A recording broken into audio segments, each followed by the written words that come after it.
Africans. They will turn to the Pedi.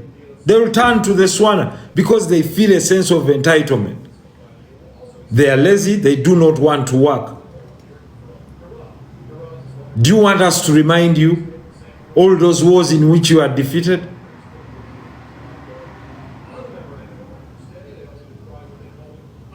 The Battle of Isandlwana, defeated thoroughly. Do you want us to remind you that the Act of Union was made when in 1910, when these Europeans knew that you were the common enemy? They do not discriminate one another.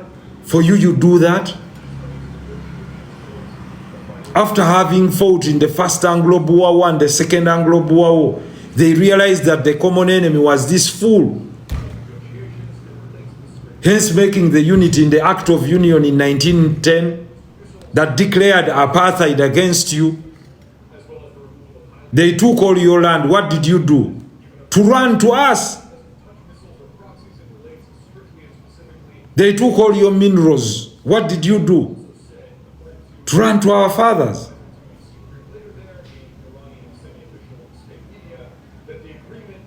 So, these Africans that are fleeing, it's not that the entire Africa is there.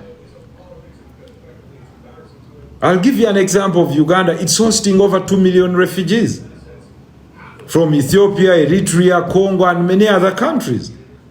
We don't complain.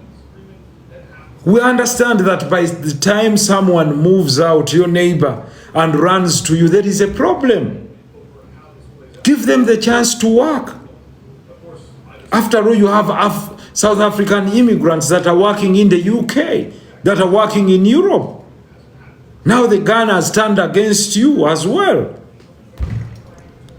So what would you say? Just imagine if everyone in the world boycotted you with all your goods. You think you can survive on your own? What is it that you have? You talk about the great infrastructure. Correct. Built by who? All this infrastructure was built before 1994. The moment power was handed over to you, you spoiled everything. Now you blame everyone for your failures. It's true, we have over 700 medical doctors and surgeons coming from Uganda that are working in your hospitals. Whose lives have they been saving? After you drink yourself silly and everything, whose lives are they saving? Your lives. Your people's lives. Are we saying there are no immigrants that commit crimes? Yes, of course. Just like South Africans who move to these countries also commit crimes. But we don't say every South African must be expelled. There is no foreigner in any African country. And this we should start saying categorically. Everyone in every African country is a guest, your home. Then when they go to Europe, they start saying, we love the EU. You move without a visa from Germany to France, from France to 27 countries. Because they woke up and realized that what grows economies, freedom of movement of people and goods. African countries, you need a visa from here to there, here to there. Visa for what? So, we would like to send a warning to all South Africans, of course not all of you, including the President of South Africa, Mr. Cyril Ramaphosa. Just like you came here and you got the long-horned cow that is called the Ankole cow with long horns,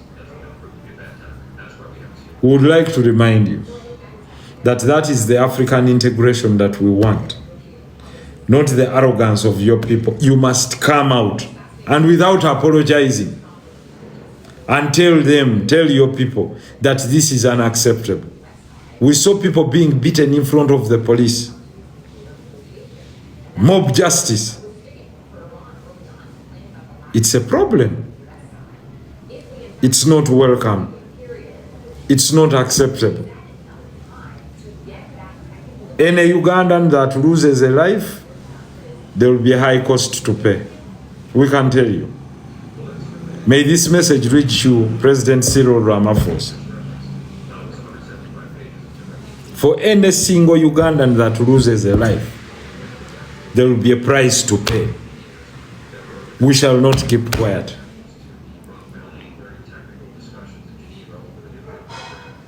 If you feel someone has overstayed their welcome, please get them on the plane at your own cost and deport them. We are fine with that. But for your people to go and hurt them, loot their things, there will be repercussions. You have over 1,500 forces in Congo. What are they doing there? These mercenary forces that ran out of ammunition and had to be humiliated by M23 on their knees. And you think you're a serious fighting force? Hey. Tell those idiots in cow skins and whatever, which skins, leopard skins that they are wearing, that Africans can be serious. Do not humiliate Mozambicans who give you the right of way to access the Indian Ocean. Your port Durban is broken down. It cannot handle the goods that you're exporting. You have to go through Mozambique. And after that, you beat Mozambican drivers. All the beef you eat is from Botswana. And you despise the Swanas from Botswana. Zimbabwe fed you.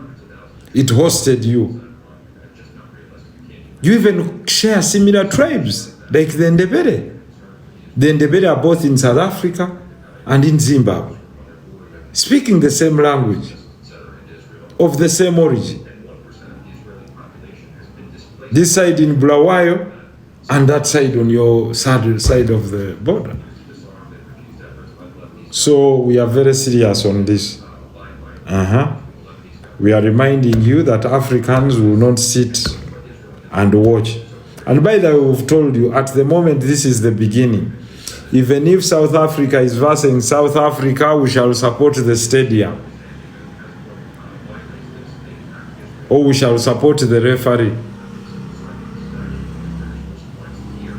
If South Africa is supporting, now next you're playing South Korea. So for me, you can call me Hey Mosu. There was Hey Mosu.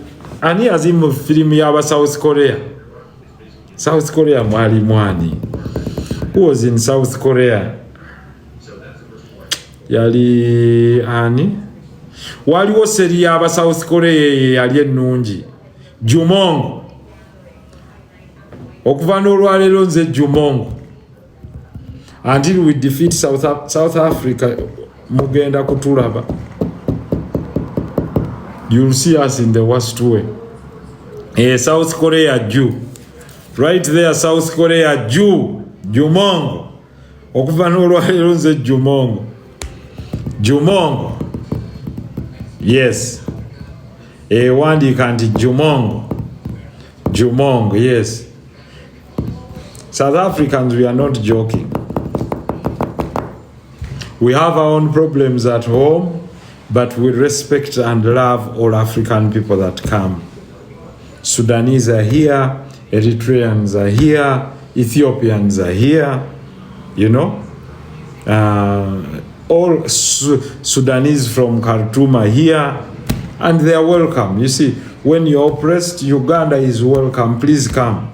We have enough food, we have enough land, we are welcoming people. Jumongo. Amwachize kati. So we have our people from Somalia, the Somali people, our brothers, Mahatseni, welcome to Uganda all the time. Like the family of Mzee Mandela is here employing Ugandans in Cafe Javas, in City Oil. Esivira. Yes.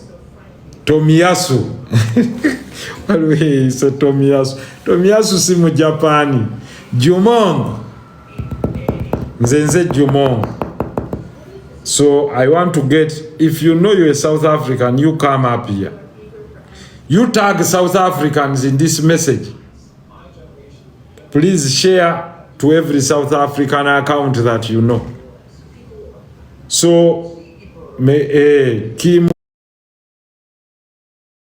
Kisu, Songu Kihon, Wakili Mwite Hyundai, Waluomla Yesekia. So, tag every South African who is here. Daisu. So my message has gone to President Ramaphosa. On a good point, when we look at population growth, in the year 2025, I think Ugandans gave birth to 2 million babies. That is very good. The entire Europe, in the European Union, they gave birth to less than 10, the 27 countries gave birth to less than 7.6 million people. Pakistan gave birth to more babies, then India, of course. China was a small number. I can see Africa becoming the land of opportunity. Do not worry. Yesoya, Mubusan. So Africa will grow at a terrific rate. I normally want to advise young people when I get to this platform that it is true Africa had the highest number of infant birth and low death, surprisingly. So Africans, please, thank you very much for the work you're doing. With this projection, if Ugandans continue to produce 2 million babies every year, in the next 10 years, our population, we can say in the next 12 years, will have risen by more than 20 million people. What does that mean? The price of land will have gone up, the pressure on infrastructure will go up, the desire for medical facilities will go up, but also the demand for pediatricians. Abaana abasoma musome nnyo obulwadde bw'abaana abato. Pediatricians will be on high demand. Primary schools, do not worry even when they laugh at you. Start a primary school wherever you can start it now, even if it's far. The number of babies that are coming through, the demand shows that if there are 2 million, they'll all have to go to school. Government is not robustly building the same classrooms, but the private sector will have to step in. So abali mu kusuubula obugoye bw'abaana, it is clear it's a business that will grow and continue to grow, because from infanthood, okuva omwana lwatandika okwambala engatto, they wear the shoe until they are probably 11 years. They keep changing shoes. They go to school, they need a bag. They need some toys to play with. And where is the market? As the market is reducing in Europe, everyone is going to turn to Africa. So let's know that we are endowed with a land of opportunity. When we look at East Africa alone, that's the same number. Tanzania also 2-point-something million children, same as Kenya and this. So the East African population may increase by another 100 million people in the next 5 years, and will increase by 200 million people in the next 10 years. So that's a big market. Let's brace ourselves for what is coming forward. The need for housing will grow, because as people produce, they will need to expand their areas of settlement. Those that are doing the planning, you should think and see forward and realize that we are growing. Let's not be inward looking like those South Africans, some of them, of course not all, and get to know that the world is full of opportunities, but also opportunities are close to us. That means food prices are going to go up, so the demand for food will increase, but the space on which we grow food will not increase because land is not elastic. My friends that are doing, thank you very much, will the growing population afford the housing? Definitely it will find means. My friends that are living in Bundibujo, I was looking at the price of a container of cocoa beans. It has gone to about $165,000. I think you're now having the best perennial crop. Of course, there is coffee, but those that are doing cocoa are becoming rich. So you will see wealth shifting to Kasese, Bundibujo, and those areas in Eastern Congo that are doing cocoa farming. Projections of the cost of a kilo of cocoa in the next 5 years, a kilo of cocoa is projected to go to about 50,000 shillings because the agreements with the Ghanaian companies and Ivory Coast, the long-term agreements that had been signed by companies, big companies in Belgium and Switzerland are concluding. So the projections are that the price of cocoa per kilo might move to about 50,000 to 60,000. Ministry of Agriculture, you should be encouraging cocoa farming, even if it's on a small scale, with mixed agriculture, but I can project the people of Western Uganda in areas of Bundibujo that are owning cocoa farms. Your wealth is on the way in the next 5 years. When Bantunulira projections, you're definitely going to be part of the most wealthy people because even an acre of cocoa will be able to generate someone over 300 million per annum. When Bantunulira projections, over 300 million per year. So subira abantu be Bundibujo Kasese okubeera mu bugagga obw'enjawulo. Abantu abamulimu abalala be baali ab'e Mayuge, big up people of Mayuge, ab'e Mukono baamugyawo. Naye koko mumutunulire, look at these prices. It's not going to go down because the cocoa extract is one of the things that has been proven okubeera good in insulin resistance and the reversal of high blood pressure. So think around that. That's why you hear people being encouraged to eat what they call dark chocolate and see the trend in which the world is going. Whereas cocoa cannot be grown anywhere, it can only be grown from a few countries, and you can see when I look at the statistics, 60% of the world's cocoa comes from, I think, Ivory Coast and Ghana. World's leading exporters of cocoa.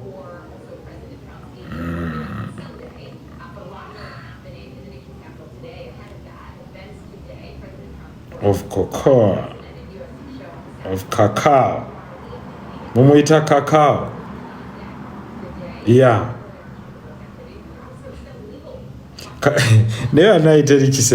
You can imagine. The Netherlands is the world's leading exporter of cacao products. It earns 12.4 billion euros. 12.4 billion euros. Netherlands is a funa from the exportation of cacao, which include chocolate, cacao butter, and cacao powder. Meanwhile, Ivory Coast remains the world's largest producer and raw exporter. Ivory Coast yefuna too. Oh my God. The world demand for cacao accounts for $164 billion. However, Netherlands efuna 12.4 billion euros by just getting the cacao, ne bamurostinga, ne bamukrashinga ne bamuwipinga n'abeera sticky ne bagattamu milk ne sugar. Africa, we have to wake up. Nolaba abatujooga mbu South Africa, rubbish. South Africa's total agriculture exports tezituuka na 12 billion euros. I can give you this. South Africa's total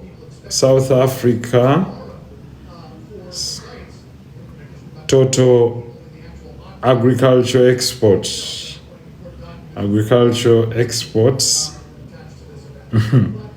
in dollars.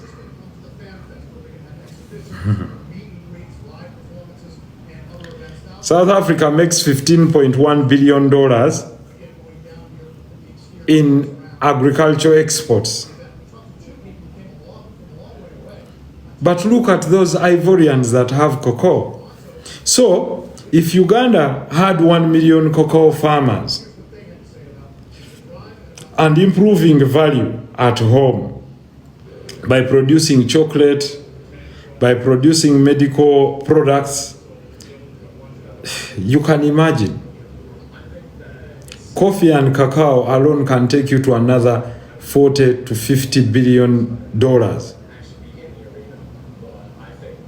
Honorable, can we grow cacao in Buyende? Yeah, but tusobola okwebuuza, but I know there is someone doing it in Mayuge. Aliku eka 10 era eka ze zikuze. Ate Mayuge yagulayo million 2. Of course, there is still cheap land in Mayuge, 2 million, 3 million. Some people have told me, ate liri kumpi n'ennyanja, wali raised bulungi, the water is quite available, it is not too hot, it's not too cold. I think it would be good. It would be good. It would be good. So let's look at elsewhere. So mbadde mbabuulira abantu baffe nti there is a lot we can do. Naddala bwe tusinkanako ku mikutu gino. Of course mulimu abamu abawemula, naye mulimu n'abamu abasobola okukola ebirungi. When we come together with brains, I think we can do a lot. Ono angambye honorable nziriraamu ku ky'abaana. Nkugambye Uganda alone last year, kankuwe, how many children were born in Uganda in 2025? 2025. Okay. Uganda registered approximately 2 million babies in 2025. Obliterate again and owe mwali. Of course, abali registered bali 2 million babies. Katika ankula again Japan. And how many people died in Uganda in 2025? Died because you need to pick statistics in Uganda in 2025.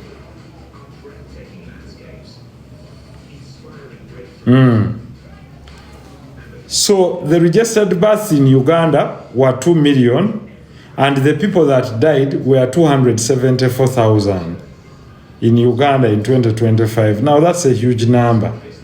But at least that is about 10% or 11.5% of people that were born. Okay? So roughly 5.8 deaths per 1,000 people. Mubulira antu 10 mwafamu abantu 5, but we can cut that short, smaller. Now let's look at Japan. How many babies were born in Japan? How many kids were born in Japan in 2025? Now, Japan, with a bigger population than Uganda, Yazara produced 671,236. There were less babies that were born in Japan than those in Uganda. And how many people died in Japan in 2025? How many people died in Japan.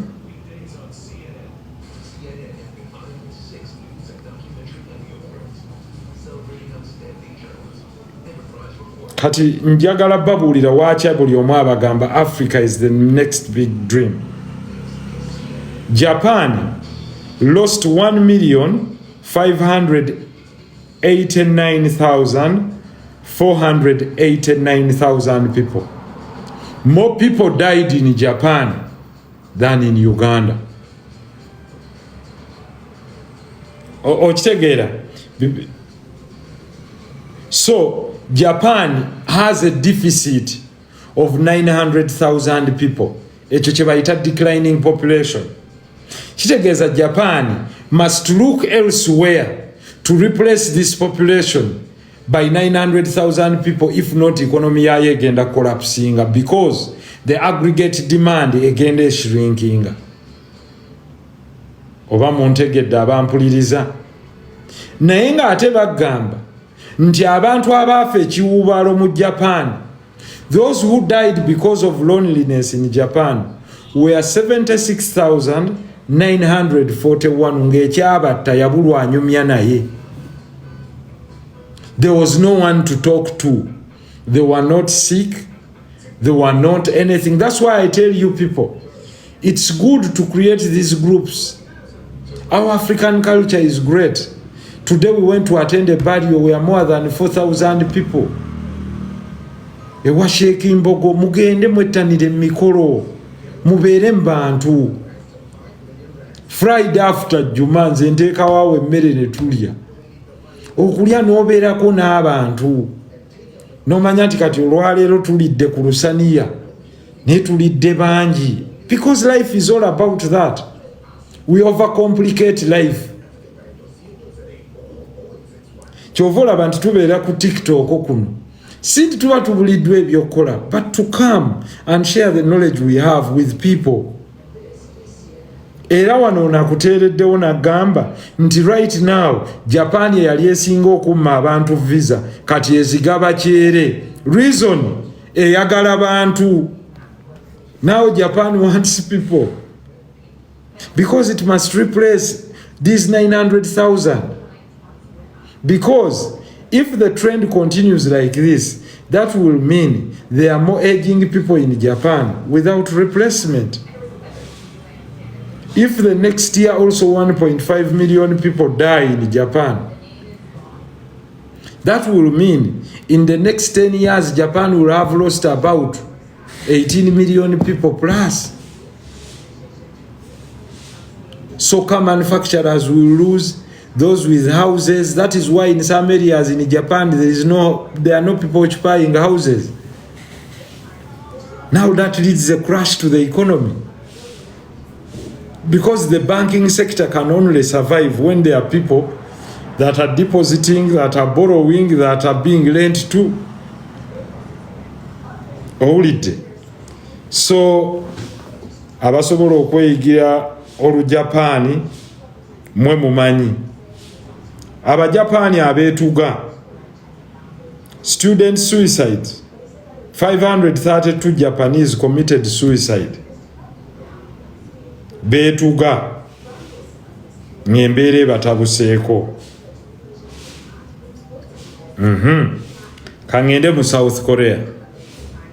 South Korea. Kids born in 2025.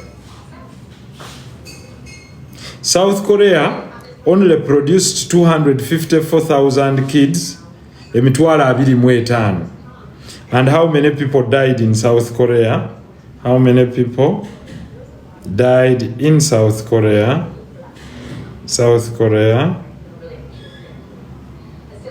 in 2025. Okay, relatively boba ina deficit ya abantu mitwalo 10. South Korea yafiirwa abantu 378,000 to 382,000. So by ina deficit na ina boba ina declining population. South Korea, the data shows 7,000 people better, they died of suicide. Bitabuse. Then 84,019 died of cancer. Njagala muwulirize trend ye jane development eno je tuita. 84,019 people died of cancer, which was led by lung cancer mu South Korea.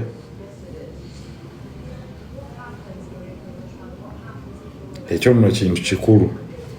Katugende mu UK.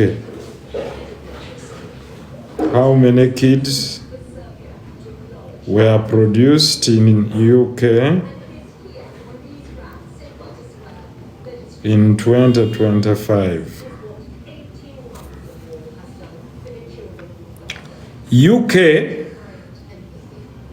2025 ya producing 2025 kids produced in the UK bali 594,000. In the UK and Wales. And then how many people died in the UK? People died in UK in 2025.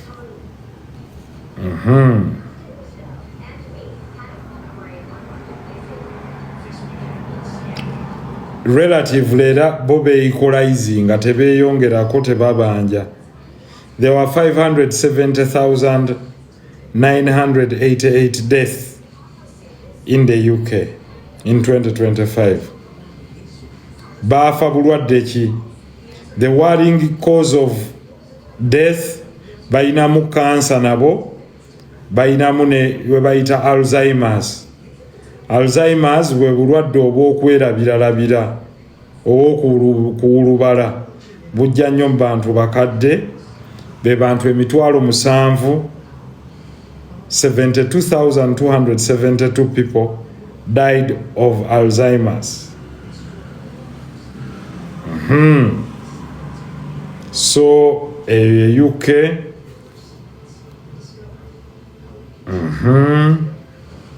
Germany number of kids produced.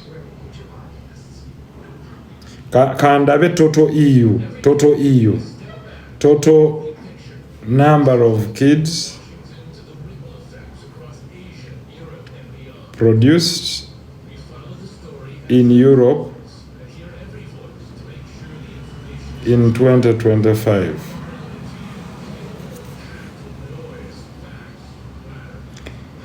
The entire Europe produced 3.5 million kids to 3.6. That is the EU.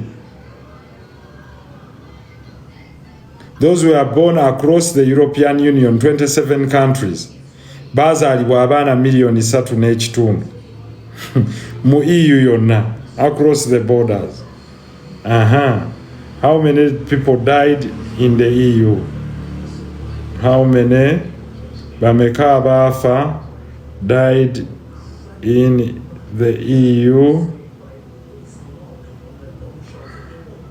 in 2025?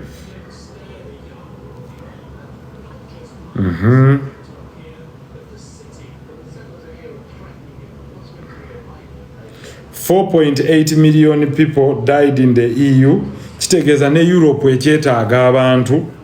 To replace its population, it needs 1 million people every year for EU to survive.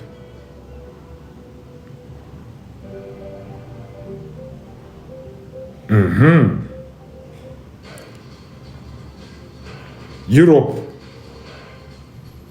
abasinga okufa abamu ku baafa ennyo 19,000 people, 19,400 people baafa accidents.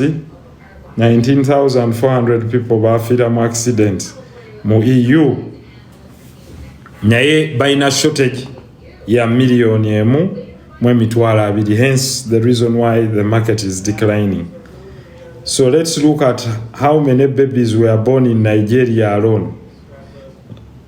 Were born in Nigeria in 2025. In Nigeria alone in 2025, Bazara, they produced 7.6 to 7.7 million babies. A handicraft.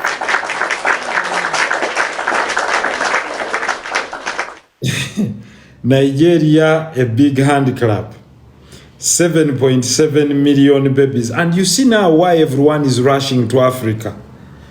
Nigeria in Africa must have been followed by Congo, DRC. Onagaye Chichigwe. DRC, how many babies? Hey, Nigeria, very fertile, were born in DRC in 2025. Good.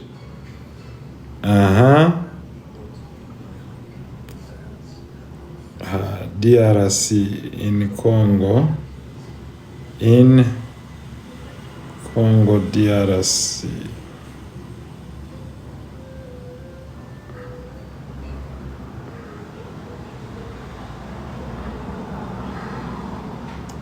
DRC, they gave birth to 4,555,718. Congo, big up.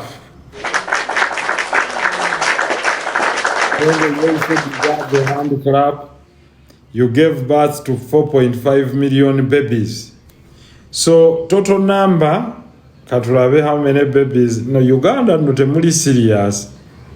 Mulaika muli abisiyaga. How many babies were born in Kenya in 2025? Kenya 1 million. Kenya, they are not serious. They are joking. In Tanzania in 2025.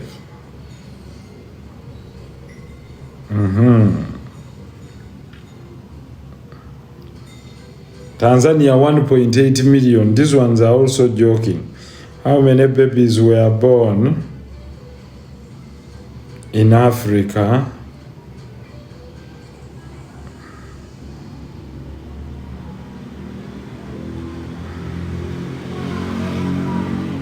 in 2025?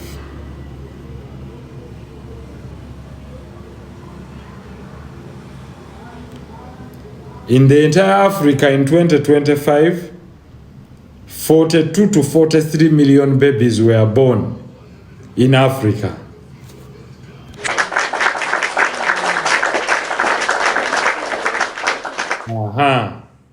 What does this mean? This means in the next 5 years, if Africa continues on this trend, how many babies will be born? 43 million by 5. Africa's population will grow with 215 million people, and these will be babies, providing a baby market for goods of babies and services of 215 million kids below the age of 0 to 5. So abali mbusuubuzi bo bintu by'abaana aba 0 to 5 in Africa, it would be strategic to have a factory producing babies kids who are between 0 to 5, because Africa will now have the biggest market for the kids abali between 0 to 5, infants 0 to 5, 215 million. In the next 10 years, if the trend continues as is, Africa will have 430 million kids.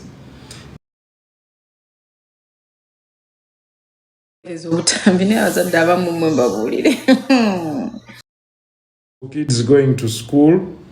Every year their feet will be changing in size.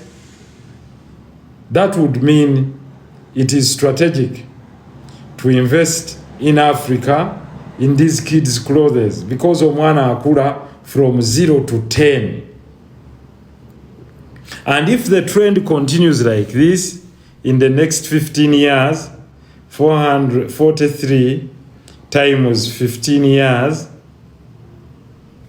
Africa will have 645 million children below the age of 15 or 16 and below. Meaning, buli ayagala okuinvestinga, invest now in Africa and don't restrict yourself.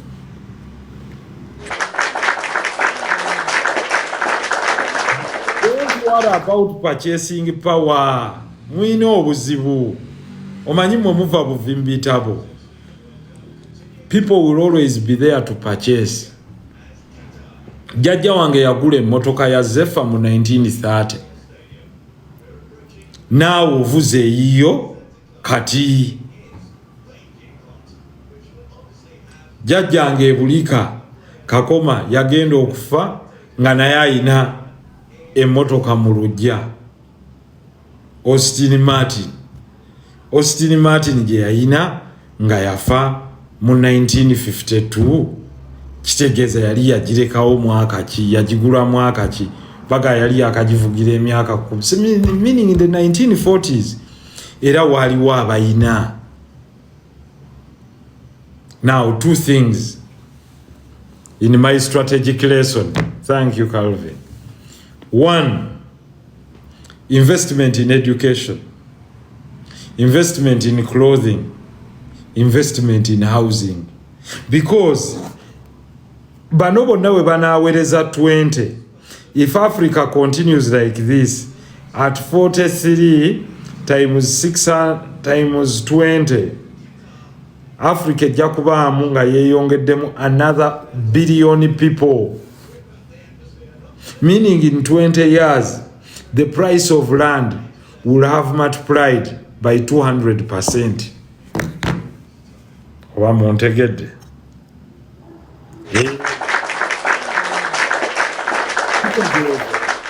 Ettaka mu Africa ne bw'oliba waligula Congo, bw'oba waligula $1,000, lijja kuba lituuse kumpi $20,000 ejja dola, nga bwe baasekanga edda nga bagamba nti oyo ettaka yaligula mu 9 miliyoni 1 naye balyagala akawumbi 1.5. Oba muntegedde. Njagala mubeere nga ku programu yange ng'otuulaawo ne taatawo ne munyumirwa ne maamawo ne munyumya ne mugiteekako. Abagenda mu bakapiira mugende, kata yiye egenda kuzannya ne Switzerland, eyo kata bagenda gikuba. Naye osobola okulaba nga bw'owuliriza. Ne tunyumya emboozi yaffe nga mutudde mu ddiiro, kuba mu kata temuliimu Munnayuganda. Iteken Turkey is playing Sunday morning. We shall support Turkey against any team, don't worry. The Turkish people are our brothers. But we encourage them to increase giving Africans visas. Africans are hardworking people. I'm now going to invite you. So I was saying, for any producer, meaning Africa is going to have what we call a population explosion in the next 20 years. If the trend moves as it is moving, Africa is going to be a superpower. I can tell you. Meaning investment in infrastructure, Wiwamak. Yeah, Turkey are due.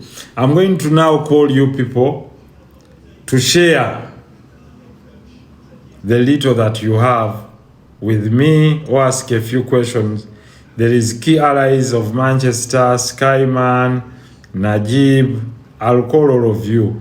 Mubeko che mubuuza. Okujjako bwe nkusanga nga wavuddeko. Shadrach, Colbin, King Cash, Admiral Ken, Yes, of course, obutanda bw'abaana bujja kuba ku demand.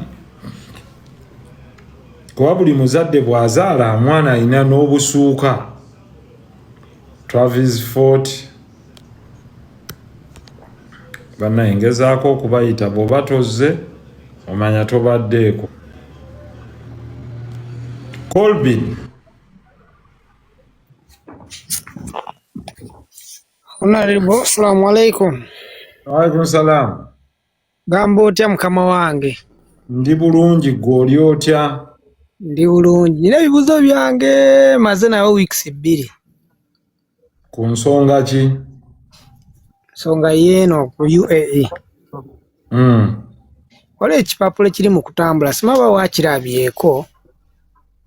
Nga kigamba ki?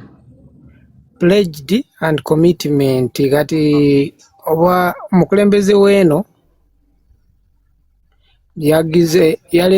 balesewo gundi ekipapula mbu ayagala asobola okugisayininga. Omukulembeze waawa wajjoli abantu ba UAE. Ekipapula ekyo kirimu ebigambo bingi era ogenda ku gundi yaabwe ya gavumenti osobola ogirabako kuliko pledged and commitment. Yo heading yayo nga kiyamba ki? Anti ekyola ngamba njagadde kubuuza kubanga ati nga ggwe ngalo oyo omugundi ekigambo pledged ne commitment osobola okuba nga osobola kitegeera naye nga mu ebyo mu kipapula ekyo mulimu ebigambo ebimu bigamba oba okkiriza okubeerawo okudifendinga president wa wano buli kimu kale mu mateeka amapya oba ki buli kimu kye baba basazeewo okwena embeera gye tulimu neffe.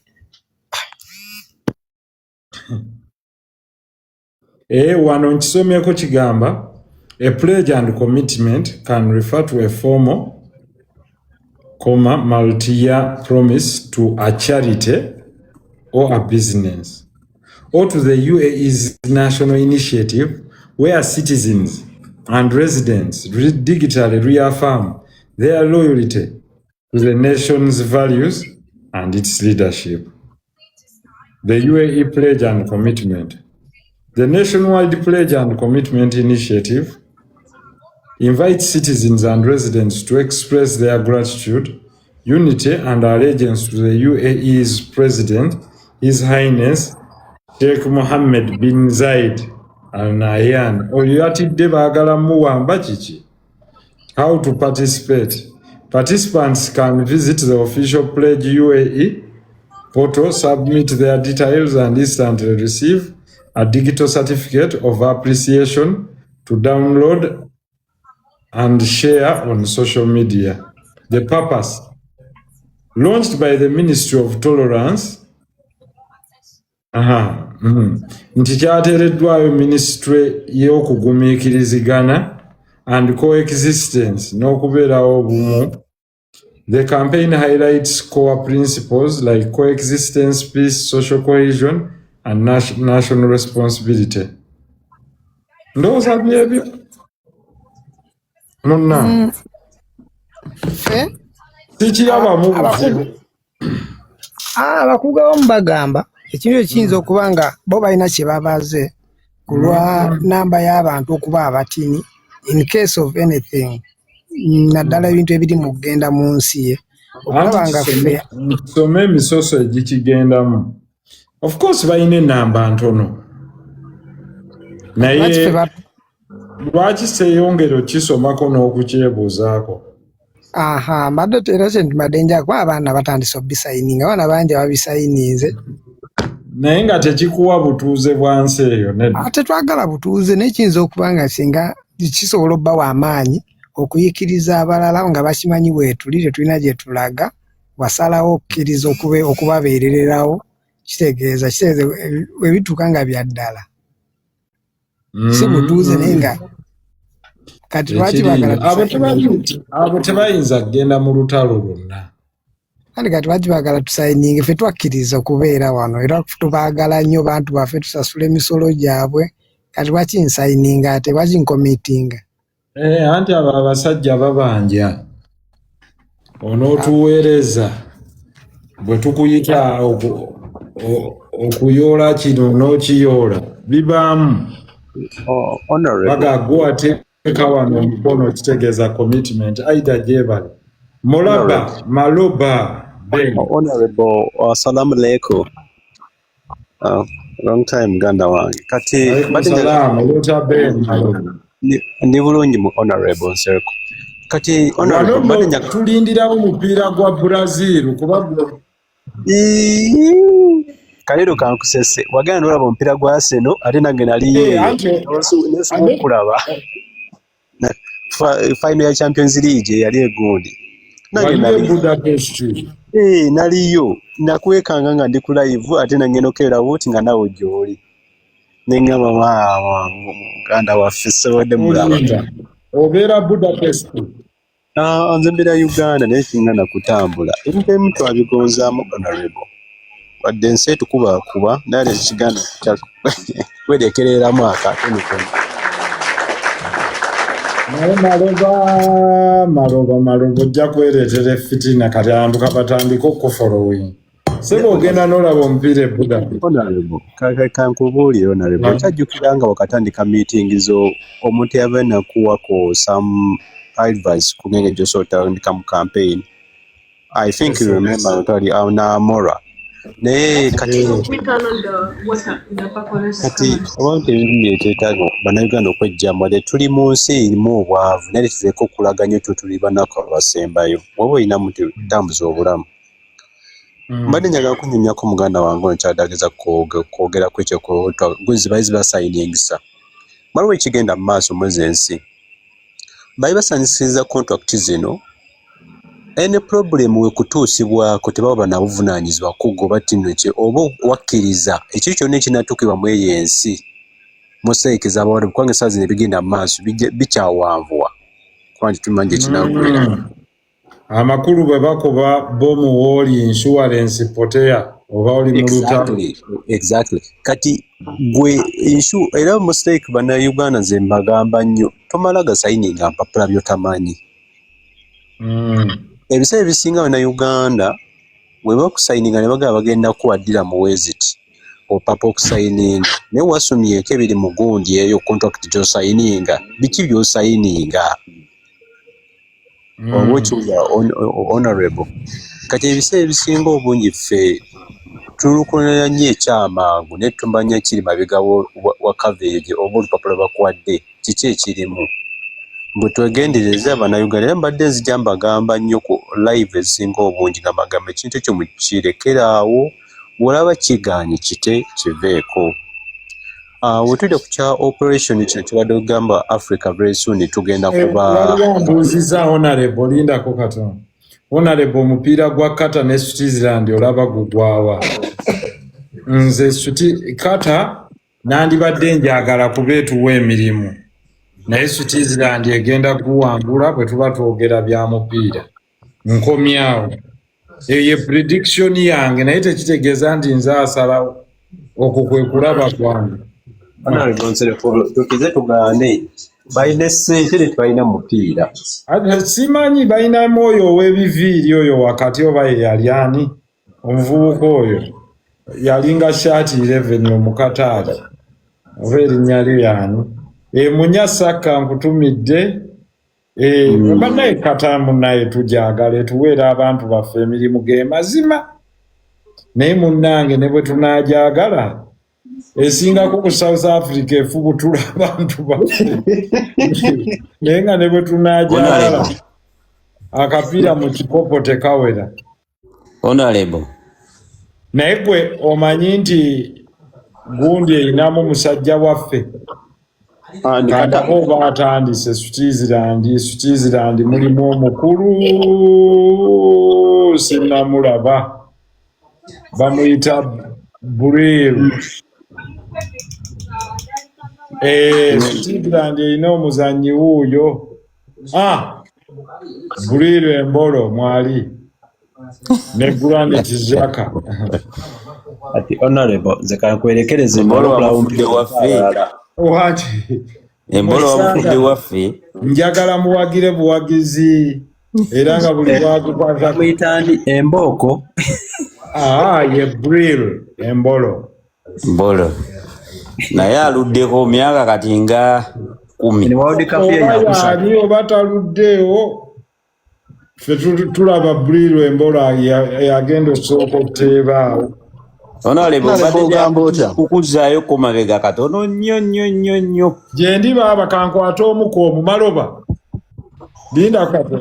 Maloba kati owunzisa otya. Tolina kyotadde mu kabbo. Just poko. Kabbo kaki Honorable Skesa nakutegeera. Anajja muno zaanaalyako. Naye okola ki Maloba? Otunda ki? Mu byenjogedde olina ky'owuliddemu.